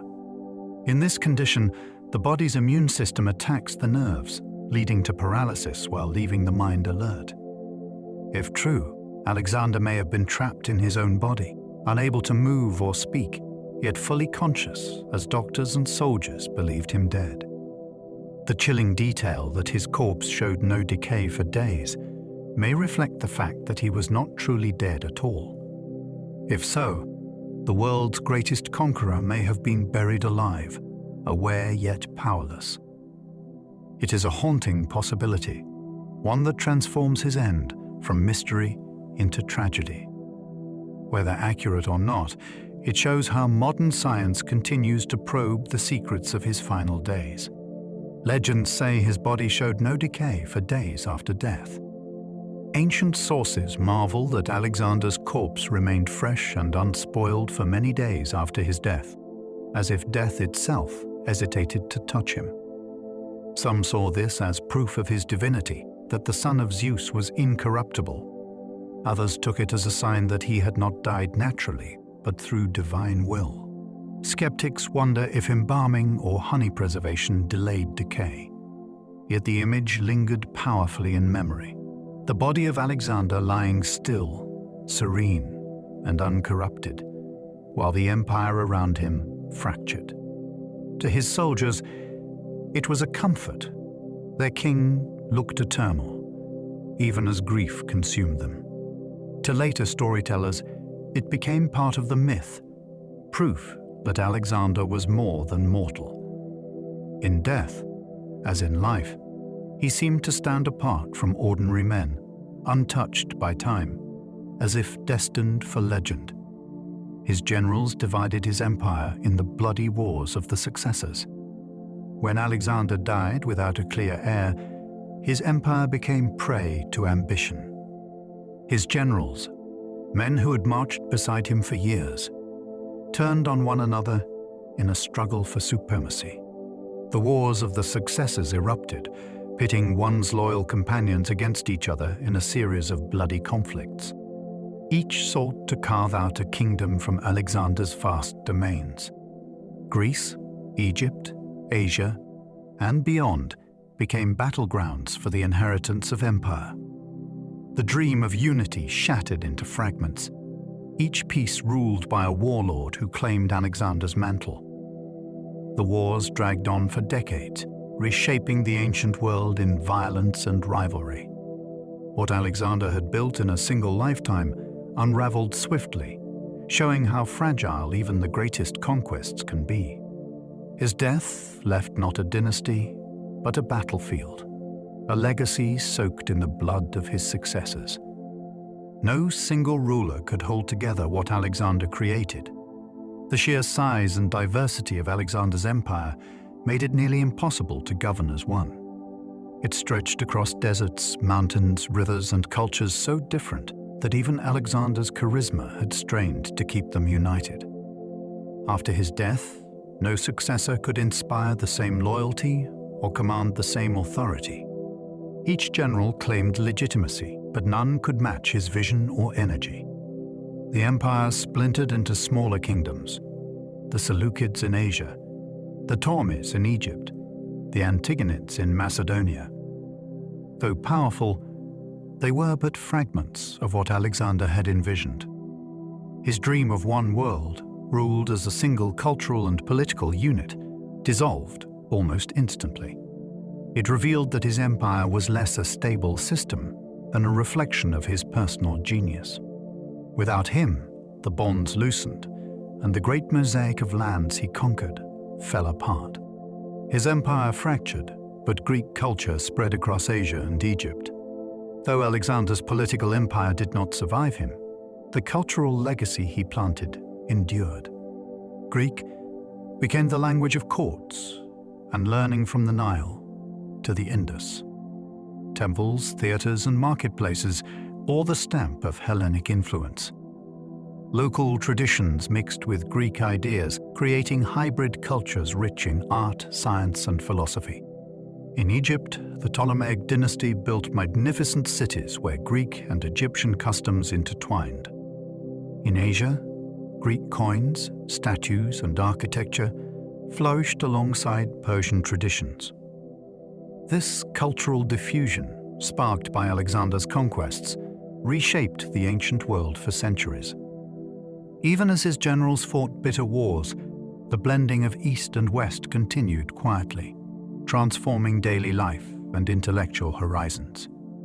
In this sense, Alexander succeeded where politics failed. He united the world not by force of arms, but by the enduring power of culture. Without Alexander, there might have been no Library of Alexandria, The great Library of Alexandria, one of history's most famous centers of knowledge, was a direct result of Alexander's conquests. Though founded after his death by the Ptolemies in Egypt, it grew from the cosmopolitan city he had envisioned. Alexandria became a meeting place of cultures, where scholars sought to gather every text, scroll, and fragment of knowledge in existence. From mathematics to astronomy, medicine to poetry, the library's collections would shape the intellectual world for centuries. Without Alexander's vision of a united East and West, such a hub might never have existed. His conquest laid the foundation for an empire of ideas, not just armies. Though the library itself was eventually lost, the very idea of universal knowledge, of gathering the wisdom of the world in one place, was part of the legacy Alexander left behind. His campaigns paved the way for the rise of Rome centuries later. Alexander's conquests reshaped the balance of power, weakening older empires and spreading Greek culture across vast regions. When Rome began its own expansion centuries later, it encountered a world already infused with Hellenistic influence. Greek language, philosophy, and art had become dominant, and Rome absorbed them eagerly. The fractured kingdoms left behind by Alexander were easier prey for Roman conquest than a unified Persian Empire would have been. In this way, Alexander cleared the path for Rome's rise. His empire may have vanished, but its ripple carried forward into history, shaping the stage upon which new powers would act. Without Alexander, Rome might have expanded more slowly or in different directions. Instead, his campaigns tilted the ancient world toward Greek and Roman dominance, creating the foundations of Western civilization. He changed the course of Indian history by weakening its northwest kingdoms. Alexander's march into India was brief compared to his campaigns in Persia, but its impact was lasting. His battles against the regional kingdoms weakened their structures, leaving them vulnerable to new powers. Soon after his departure, the Maurya Empire rose under Chandragupta, filling the vacuum left behind. Indian history was transformed, with larger states emerging where fragmented ones had stood before. Trade and cultural exchanges between India and the Hellenistic world grew, introducing new ideas and influences. Greek ambassadors came to the Maurya court, and knowledge flowed in both directions. Though Alexander's stay in India was short, his presence shifted the balance of power in ways that shaped centuries of history. The clash of Greek and Indian worlds produced not only conflict, but also connection, a legacy still visible in the cultural and political evolution of the subcontinent. Alexander inspired military leaders from Hannibal to Napoleon. For centuries, generals studied Alexander's campaigns as the pinnacle of strategy and leadership. Hannibal of Carthage, who nearly brought Rome to its knees, modeled some of his maneuvers on Alexander's boldness. Julius Caesar carried biographies of Alexander, lamenting that he had achieved so little by the same age. Centuries later, Napoleon Bonaparte read accounts of Alexander's conquests obsessively, dreaming of surpassing him. Military academies across Europe pored over his tactics, from the phalanx to the cavalry charge. Even in modern times, his name appears in lectures on strategy. Alexander's brilliance transcended eras, making him not just a figure of history, but a timeless standard of command. For leaders with ambition, he was both inspiration and torment, a reminder of how much one man, in so short a life, could change the world. Napoleon carried a copy of Alexander's biography with him. Centuries after Alexander's death, his legend still burned brightly in the hearts of ambitious men. Napoleon Bonaparte, the French emperor who sought to dominate Europe, carried with him a copy of Alexander's life. He studied the campaigns, the tactics, the daring of the Macedonian king, and measured himself against them. To Napoleon, Alexander was both rival and guide, a mirror of greatness that reflected what he longed to achieve. At night, in his tent, he would read of Alexander's victories, seeking lessons to carry into his own battles. Though separated by nearly 2,000 years, the two shared an insatiable hunger for conquest and the belief that one man could reshape the world. That Napoleon, himself a giant of history, looked up to Alexander reveals the enduring power of his legend, a conqueror who inspired even those who sought to rival him. Julius Caesar wept when he saw a statue of Alexander, lamenting he had achieved so little by comparison. When Julius Caesar was still a young man, he visited a temple and gazed upon a statue of Alexander the Great. Struck by the image of the conqueror, Caesar reportedly burst into tears.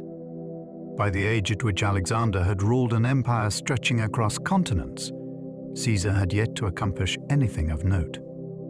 The sight filled him with both awe and despair.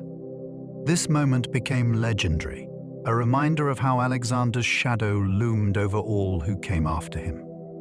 Even the man who would become Rome's greatest general and dictator felt small in comparison. Caesar's tears reveal the extraordinary benchmark Alexander set. His life became the measure of greatness, against which even giants of history judged themselves. To stand before his likeness was to feel ambition ignite, but also to recognize the crushing weight of his unparalleled achievements. Alexander's empire marked the first time East and West were truly connected. Before Alexander, the Greek world and the Persian East were neighbors more than partners, divided by geography, culture, and war. His conquests changed that forever. For the first time, Greek cities, Egyptian temples, and Persian palaces were joined under one ruler. Trade routes opened, carrying goods, ideas, and knowledge across vast distances. Greek became a language spoken alongside Aramaic and Persian, creating bridges between peoples who had once been strangers. The fusion of cultures sparked new art, science, and philosophy, blending traditions into something greater than the sum of their parts. Though his empire did not endure politically, the connections it forged reshaped the ancient world. From the Mediterranean to the Indus, people found themselves part of a larger whole. Alexander's empire was not only conquest, it was connection, the first attempt to weave humanity into a single tapestry. He may have spoken as many as 4 languages. Alexander grew up speaking Greek, the language of his culture, poetry, and philosophy. But his empire demanded more. He learned to communicate with Persians, Egyptians, and others, possibly mastering several tongues. Some sources suggest he spoke Macedonian dialect, Greek, and Persian, and may have picked up fragments of Indian languages. He relied heavily on interpreters, yet he also sought to understand directly when he could. His ability to cross linguistic boundaries reflected his larger vision of unity, a king who wished to be understood by all he ruled. In adopting languages, he showed respect for his subjects, even as he spread his own culture. Though we cannot be certain exactly how many he spoke fluently, Alexander's world was undeniably multilingual, and his role within it demanded a tongue that could bridge East and West. His voice carried across continents in many forms. He used interpreters constantly in his vast multicultural court. In Alexander's court, voices of countless lands mingled: Macedonian generals, Persian nobles, Egyptian priests, Indian envoys. Few shared a common language, so interpreters became indispensable. They moved constantly among the leaders, translating words of diplomacy, orders of command, and whispers of intrigue. Alexander relied on them to weave his empire together, ensuring that no message was lost across cultures. The constant presence of interpreters also reflected the scale of his ambition. He did not wish to rule only Macedonians or Greeks, but a world of many peoples. His court was a place where ideas crossed borders, carried not just by soldiers but by words.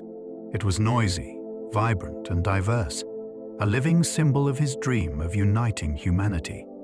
Through interpreters, Alexander's vision became audible in dozens of tongues. His will carried into languages that spanned the edges of the known earth. Alexander's eyes were said to be of different colors, one blue, one brown. Ancient writers describe Alexander as having striking eyes, with one said to be a deep brown and the other a luminous blue. This condition, known today as heterochromia, would have made his gaze unforgettable. To those who saw him, it must have seemed a mark of destiny, a visible sign that he was unlike other men. The dual colors symbolized his dual nature, Greek and foreign, mortal and divine, warrior and dreamer. Whether the detail is fact or legend, it added to his mystique, making his presence seem otherworldly. People who met him were often struck by his intensity, his ability to command with a glance. If his eyes truly were mismatched, then even his face bore the signs of uniqueness, a reminder that the conqueror who sought to unite the world was himself a man of rare and unusual appearance. He suffered lasting injuries from wounds in battle, but never stopped leading from the front. Throughout his campaigns, Alexander was wounded again and again. Arrows pierced his flesh, swords cut him, stones broke bones. He bore scars across his body, reminders of the countless times he had placed himself at the front of the fight. Some injuries left him weakened, his body aching with the strain of war. Yet he never retreated to the safety of the rear. He believed his men must see him fighting alongside them, enduring the same dangers. Even when limping or short of breath, he mounted his horse and rode into battle. His resilience was part of his legend, the sense that nothing could bring him down. To his soldiers, his scars were badges of honor, proof that their king was not only a commander, but a warrior. Pain never dimmed his fire, for conquest demanded sacrifice, and Alexander gave his own body to the cause. He once chased an enemy across a raging river on horseback. In one battle, Alexander saw an enemy commander fleeing across a swollen river. Without hesitation, he spurred his horse into the water, plunging into the torrent. The current threatened to drag horse and rider away, but Alexander pressed forward, urging his steed to swim through the foaming waves. Arrows hissed overhead, yet he closed the distance, pursuing his foe relentlessly. Emerging on the opposite bank, he charged into the enemy once more, cutting down opponents who thought themselves safe. The daring pursuit astonished his men and terrified his enemies. It symbolized Alexander's nature, fearless, impatient, unwilling to let even rivers stop his chase. His soldiers learned that under his command, barriers meant nothing. Whether mountain, desert, or river, Alexander would always find a way across. This river chase became one more story in the growing legend of his unstoppable will. His armies built causeways, bridges, and siege towers in record time. Alexander's genius was not only in open battle but in engineering. His armies, disciplined and inventive, constructed massive works of war with breathtaking speed. They raised siege towers taller than city walls, built bridges across wide rivers, and dragged ships over land to surprise enemies. During the Siege of Tyre, they created an entire causeway across the sea, turning an island into a peninsula to bring siege engines to its gates. These feats required not only strength, but remarkable coordination. Soldiers became builders, transforming wood and stone into weapons as powerful as swords.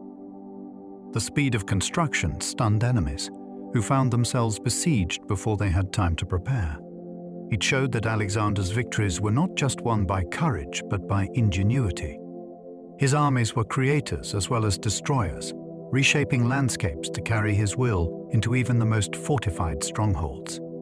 The Siege of Tyre is considered one of the greatest military feats in history. In 332 BCE, Alexander faced the island city of Tyre, one of the most impregnable fortresses of the ancient world. Surrounded by water, with walls rising sheer from the sea, Tyre seemed unassailable, but Alexander refused to accept impossibility. He ordered a massive causeway built from the mainland to the island, stone by stone, under relentless attack. Siege towers loomed over the waters, while his navy blocked the harbors. After months of brutal effort, his army breached the walls and stormed the city. The fall of Tyre shocked the ancient world, proving that no fortress could withstand his determination. The siege remains a textbook example of persistence, engineering, and audacity. It was not just a victory, but a demonstration of willpower, showing that Alexander's ambition could literally reshape geography itself. Tyre, once proud and untouchable, became a symbol of his unstoppable resolve. To conquer Tyre, Alexander built a causeway across the sea. The city of Tyre stood proud on an island, confident that the waters surrounding it would keep enemies at bay. But Alexander saw only a challenge. He ordered his men to build a massive stone causeway stretching from the shore to the city's walls. Day by day, they hauled earth, timber, and boulders, raising a road across the sea. The Tyrians fought back fiercely, burning towers and attacking from ships, yet the work never ceased. Slowly, the sea gave way to land, as if forced by human will. When the causeway was complete, Alexander's siege engines rolled forward, battering the walls until the city fell. This feat of engineering stunned the ancient world. It was more than a military act. It was a statement that even the sea itself could not stop Alexander. Where water once separated, his determination built a bridge. The ruins of his causeway still exist today, connecting Tyre to the mainland. Centuries have passed since Alexander's conquest, but the causeway he built at Tyre endures. Over time, the sea deposited sand and silt along its sides, widening it into a natural land bridge. Today, the city of Tyre, once an island fortress, is part of the Lebanese mainland. Walk its streets, and you tread upon Alexander's work, a trace of his will still etched into the earth. Few of his creations remain so visible, yet here the proof of his audacity endures, turning geography into legacy. The causeway is both monument and reminder that Alexander's conquests were not only about battles and empires, but about reshaping landscapes themselves. It is astonishing to think that what began as a desperate siege tactic became a permanent alteration of nature, a scar of conquest turned into a pathway of history. Alexander founded a city in modern Pakistan that still bears his name, Alexandria on the Indus. Far from Greece, deep in South Asia, Alexander left behind a reminder of his journey, a city along the Indus River, one of many named Alexandria. Though centuries have weathered it, the site, today near Uche in Pakistan, carries echoes of his march. Like other Alexandrias, it was meant to anchor Greek influence in foreign lands, blending cultures and securing his roots. Soldiers settled there, trade flourished, and the name endured. To locals, it was a marker of a foreign conqueror to history.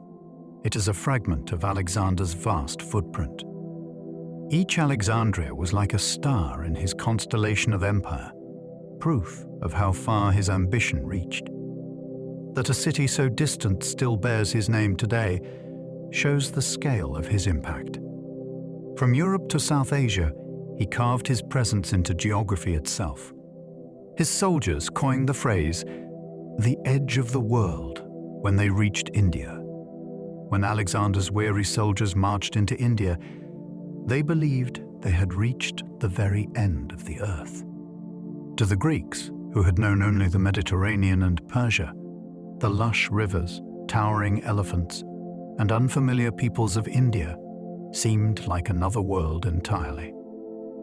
They called it the edge of the world, believing beyond it lay only endless ocean and mystery. For Alexander, it was both thrilling and frustrating. Thrilling because he had marched farther than any before him, reaching lands unknown to Greece. Frustrating because he knew there was more beyond, and yet his men refused to go on. The phrase captures the awe and exhaustion of the moment. Soldiers standing at what they believed was the boundary of human knowledge, gazing into the horizon of the unknown. For them, the world had ended. For Alexander, it was only beginning. Alexander believed himself chosen to rule the entire earth. From his youth, Alexander carried within him a sense of destiny that few could rival. Whether from his mother's claim that he was the son of Zeus, or from his own victories that never ceased, he came to believe he was chosen to rule not just Macedonia, not just Persia, but the whole world. His campaigns were driven by this conviction, that no land was beyond his grasp, no people beyond his rule. He saw himself as a bridge between gods and men, destined to unite all under one banner.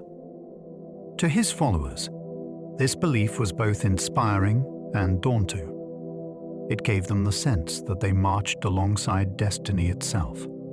To his enemies, it was terrifying. Alexander's ambition was not limited by maps. He imagined the earth itself as his kingdom. It was this boundless vision that made him both legend and enigma. He sometimes called himself King of Kings, a Persian royal title. When Alexander conquered Persia, he did not discard its traditions. Instead, he adopted some, including the grand title King of Kings, once borne by Persian emperors. To Greeks, this sounded strange, even arrogant, but to Persians, it was familiar, a sign that their new ruler had inherited the throne legitimately. By using the title, Alexander showed that he did not intend to be seen merely as a foreign conqueror, but as the rightful ruler of Persia itself. This blending of traditions reflected his larger vision of uniting East and West. Yet it also stirred resentment among his Macedonian companions, who bristled at seeing their king take on foreign ways. To Alexander, though, the title was fitting. He had defeated the great King Darius, and now, with an empire spanning continents, he truly was a king above kings. In Babylon, he began planning massive new cities and temples before his death. At the height of his power, Alexander made Babylon his capital. There, he dreamed of projects that would dwarf even his past achievements. He planned harbors to welcome fleets, massive temples to honor gods, and new cities to anchor his empire. Engineers drew designs for canals to link rivers, roads to bind lands, and monuments to rival the wonders of Egypt. He envisioned Babylon as the heart of a world empire, a place where East and West would meet in grandeur. Yet death came swiftly, cutting short his plans. The blueprints and dreams remained unfinished, scattered like fragments of a vision too vast to complete. Babylon became the stage for his final days, where ambition and mortality collided. His plans remind us of the scale of his imagination, a man who saw no limits, even as time placed its final one upon him. He dreamed of exploring Arabia, Africa, and beyond. Alexander's restlessness never ceased. Even as his empire stretched from Greece to India, he was already looking farther. He spoke of sending fleets to explore Arabia, of sailing down the coasts of Africa, of mapping lands beyond the reach of knowledge.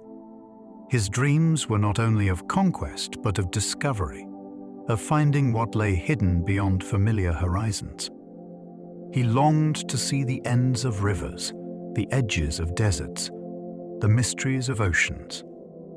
These plans were cut short by his sudden death, leaving the world to wonder what he might have found had he lived. Perhaps new worlds would have opened to Greek eyes centuries earlier.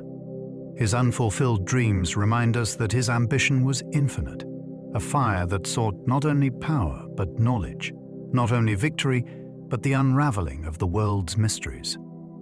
His vision of a united world died with him.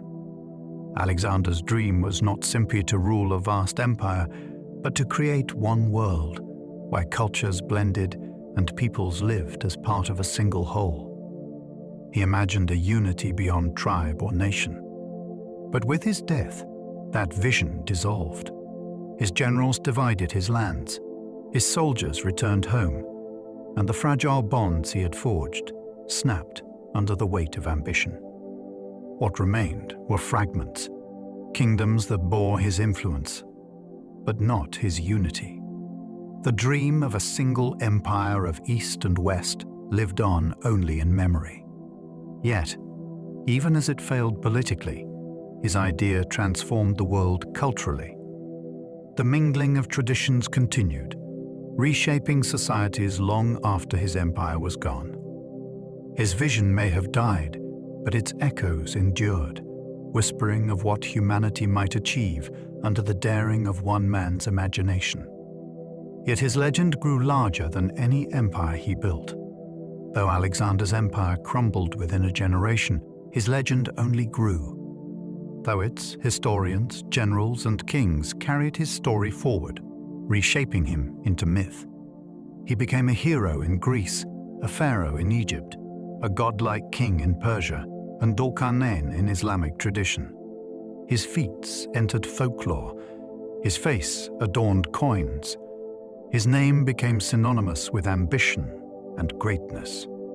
The real Alexander may have died young, but the imagined Alexander became immortal. His empire of memory outlived the empire of stone, stretching farther than armies ever could. In this way, he achieved what he long desired, to be remembered forever, to outlast death, to live on as the conqueror of worlds not only in reality, but in imagination. His legend remains, greater than maps, greater than crowns, greater even than the empires that once bore his name.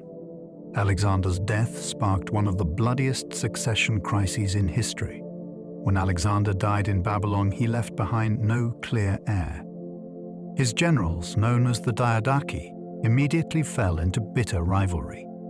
Who should inherit the greatest empire the world had ever seen? Some argued for his unborn child, others for his half-brother Philip, others for themselves. What followed was decades of war, the Wars of the Successors, a brutal scramble that tore the empire apart.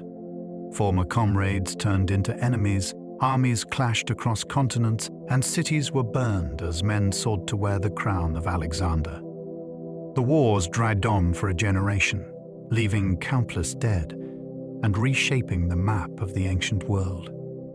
The succession crisis was proof that Alexander's genius could not be replaced. Without him, the empire dissolved in blood, showing that his vision was bound to his life alone. His wife, Roxana, murdered rivals to secure her son's claim.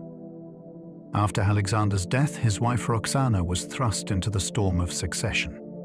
Pregnant with his child, she saw threats everywhere. In her determination to protect her unborn son's claim to the throne, she acted with ruthless resolve. Historical accounts say she arranged the murder of Alexander's second wife, Statera, and perhaps others who stood in her way. In the world of the successors, mercy was weakness, and Roxana, once known for her beauty and grace, became a figure of cold survival. Her actions reveal the brutal stakes of power after Alexander. She was fighting not only for herself, but for her child, the last hope of his dynasty.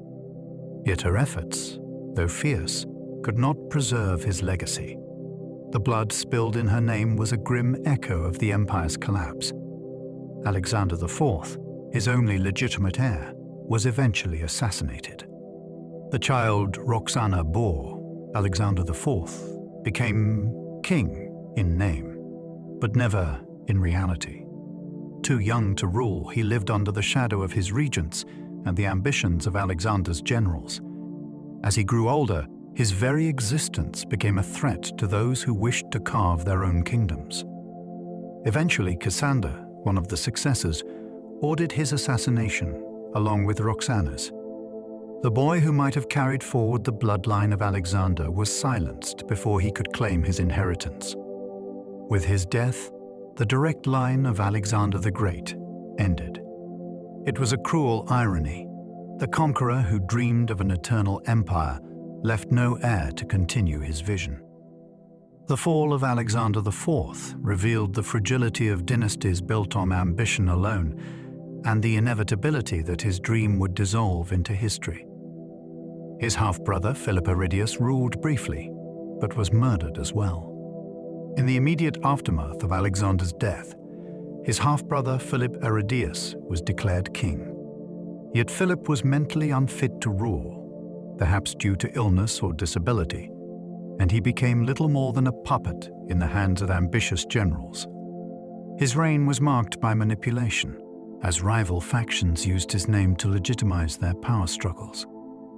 In the chaos of the Wars of the Successors, Philip too was swept aside. He and his wife Eurydice were executed by Olympias, Alexander's mother, in her bid to preserve the dynasty for her grandson. Philip's tragic fate underscores the ruthlessness of the age. Even royal blood offered no protection. He wore the title of king, but not the power, a shadow figure consumed in the whirlwind that followed his brother's death.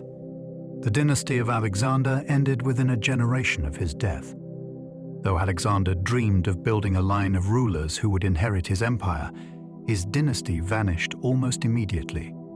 His son was murdered, his brother was killed, and his wives were swept aside in the tide of bloodshed. By a single generation, the royal line was extinguished. Unlike dynasties that endured for centuries, Alexander's family could not withstand the ambitions of his generals. The empire that had once seemed destined to last forever fragmented into pieces, each ruled by warlords who claimed his mantle but not his lineage. The collapse of his dynasty shows how fragile power can be, even for the greatest of conquerors. His empire lived on in culture and memory, but not in family.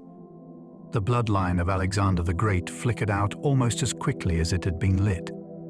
His generals founded new dynasties that ruled for centuries. Though Alexander's own family line ended, his generals carved out new dynasties that reshaped the ancient world. Ptolemy seized Egypt, founding a line of pharaohs that lasted nearly 3 centuries. Seleucus claimed vast stretches of Asia, ruling from Mesopotamia to India. Antigonus and his descendants held Macedonia and Greece.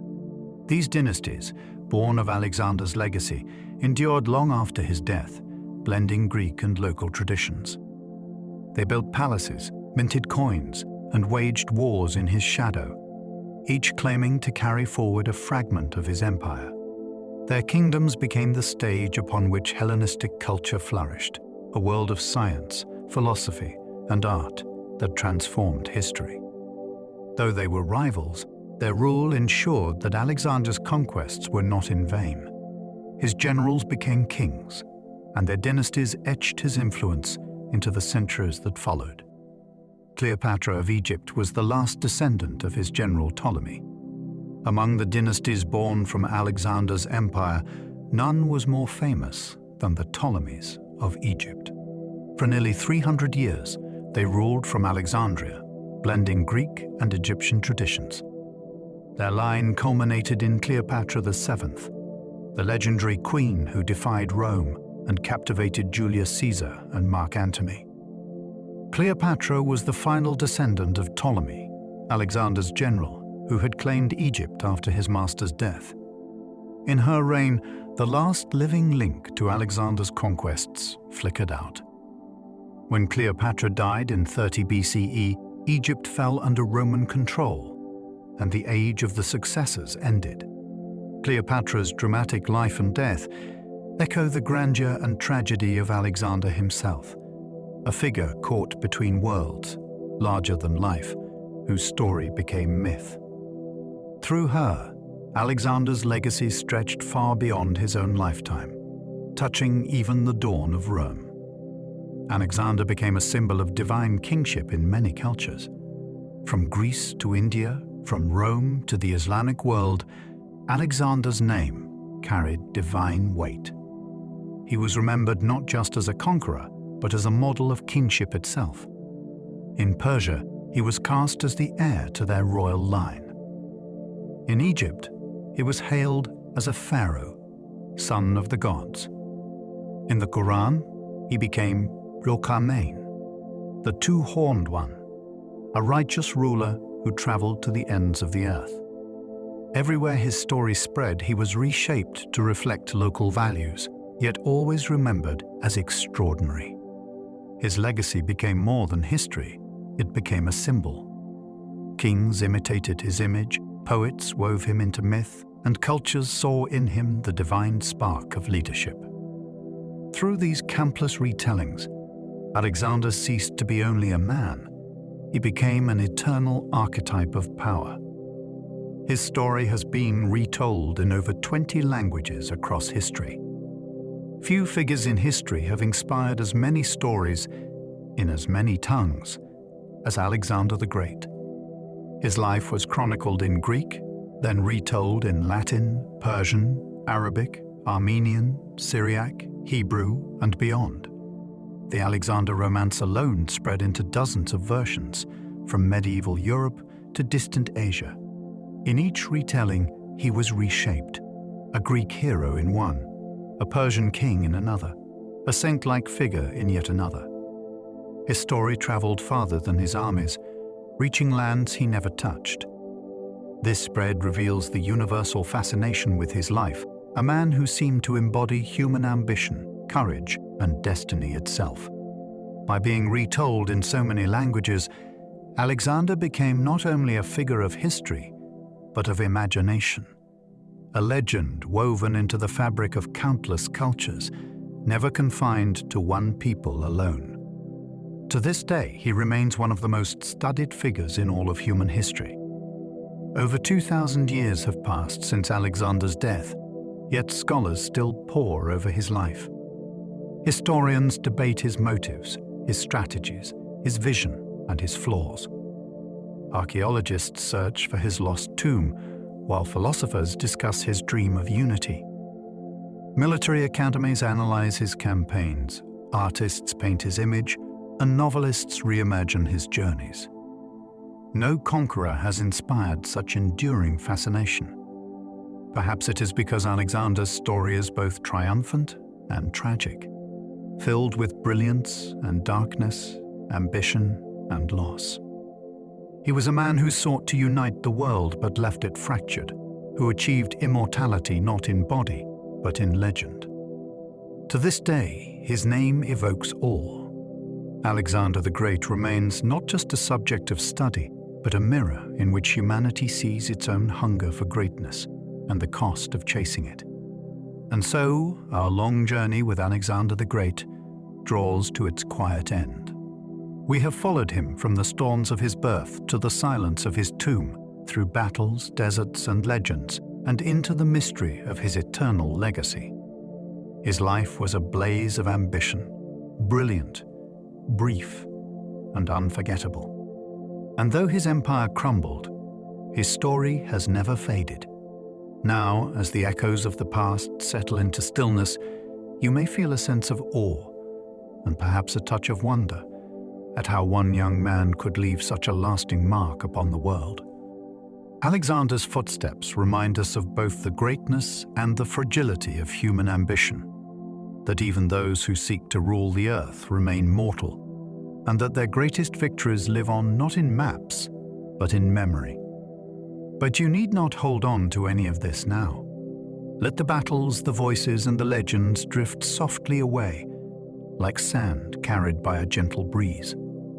Let your mind grow still, your body sink into rest, and your breath slow into calm rhythm. If you've enjoyed this journey, you're welcome to like the video, subscribe, or leave a comment.